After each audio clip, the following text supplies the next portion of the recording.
शिव का अनुपम तीर्थ है। जैसे गिरिराज महाराज के श्रद्धालुओं की संख्या बढ़ती चली जा रही है, ऐसे ही श्याम प्रेमियों की, श्याम बाबा के भक्तों की संख्या भी निरंतर बढ़ती चली जा रही है।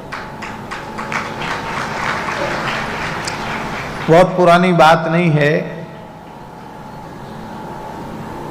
30-35 साल पुरानी बात होगी। पहली बार जब हम खाटू गए थे, बाबा का दर्शन किया पहली बार, तो 40-50 संत थे साथ में, खंडेला गए थे और उसी क्रम में हम लोग सब वहां गए थे। उसमें कोई लाइन नहीं, कोई भीड़ नहीं, केवल 30 साल पुरानी बात बता रहे हैं। आराम से दर्शन किया और वहां के पुजारी जी ने कम से कम 100-200 इत्र की शीशी, एक थैला भर के इत्र की, 100-200 तो हम कम बता रहे हैं, और ज्यादा। तो फिर हमने सब साधुओं को मुट्ठी भर भर के, जिसके भाग्य में जितनी शीशी आई, सबको इत्र की शीशी दी। महात्मा तो महात्मा ही ठहरे, कंजूसी तो होती नहीं। खोल खोल के इत्र की शीशी कोई अपनी झोली में लगा रहा, कोई अचला में, कोई दाढ़ी में, कोई जटा में। जिधर से महात्मा निकले उधर से सुगंध ही सुगंध, खुशबू खुशबू। तो एक तो खाटू श्याम बाबा का स्थान है, दूसरा शाकंभरी माता का स्थान है, तीसरा जीण माता का स्थान है, और चौथा सालासर बालाजी का स्थान है। ये 4 तीर्थ राजस्थान शेखावाटी के ऐसे हैं कि पूरे विश्व के कोने कोने से लोग वहां जाते हैं, और चारों के केंद्र में रेवासा धाम है, मूल बीच में। 20 किलोमीटर दूर जाओ, 20-25 किलोमीटर तो खाटू श्याम बाबा, 9-10 किलोमीटर जाओ तो जीण माता, एक और जाओ तो 20-25 किलोमीटर दूर जाओ तो शाकंभरी माता, और थोड़ी दूर जाओ तो सालासर बालाजी, 25-30 किलोमीटर पर सालासर बालाजी, एकदम सेंटर में, बीच में। और आश्चर्य की बात है कि आप प्राचीन परंपरा देखेंगे तो खाटू श्याम बाबा के जो ब्राह्मण पुजारी हैं, उनका भी गुरुस्थान रेवासा, और शाकंभरी माता के पुजारियों का गुरुस्थान भी रेवासा, और जीण माता के जो पुजारी हैं उनका गुरुस्थान भी रेवासा। वहां तो आज भी ये परंपरा है जीण माता में, आनंद जी, कि शरद पूर्णिमा के दिन जब तक रेवासा के महाराज आचार्य चरण हस्ताक्षर नहीं करेंगे, तब तक वर्ष भर का सेवा विधान नहीं बदलेगा। उनके आदेश से ही सेवा विधान वर्ष भर का भगवती का निश्चित होता है। और इसलिए हम कहीं भी हों, शरद पूर्णिमा के दिन हमको जीण माता में उपस्थित होना ही पड़ेगा, ये निश्चित है, क्योंकि सैकड़ों वर्ष पुरानी परंपरा है। कम से कम 500 वर्ष से ये परंपरा लगातार चली आ रही है। उस परंपरा का निर्वहन करना पड़ता है।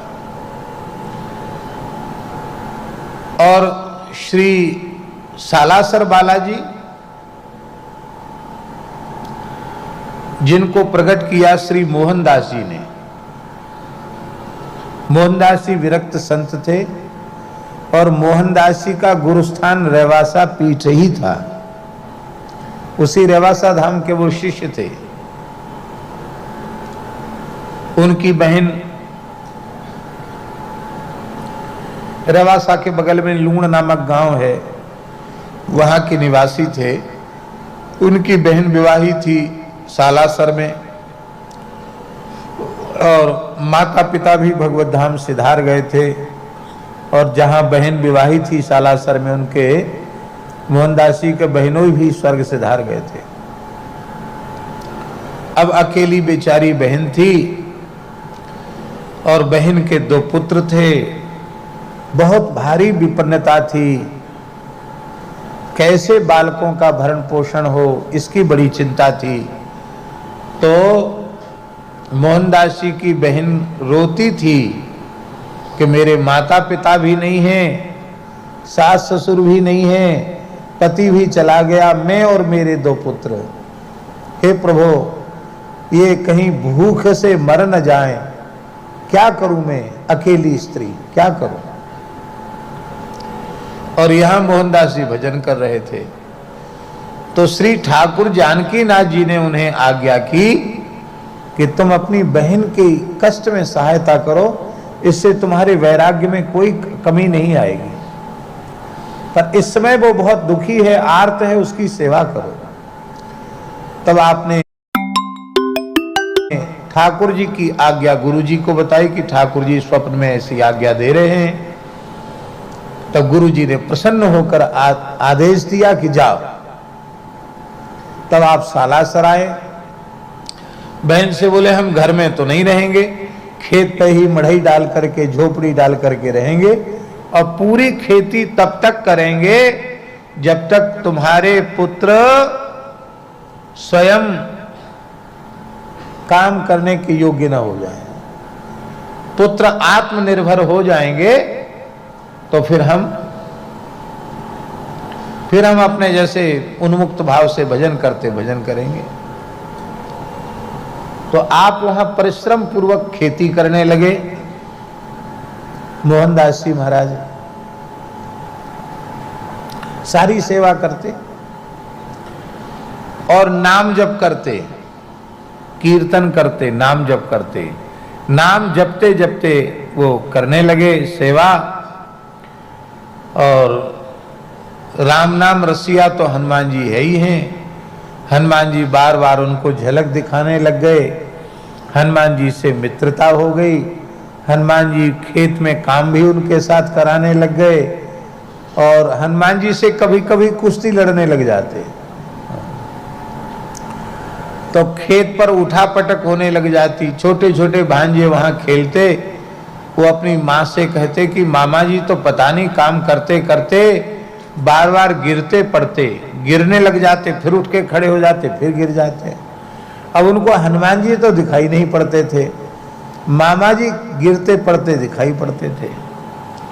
बहन यही समझती बेचारा अब साधु है, बहुत काम करता है, गर्मी दिमाग में चढ़ गई है, इसलिए ऐसा होता है। बोले तुम ठीक तो हो? बोले बिल्कुल ठीक हैं।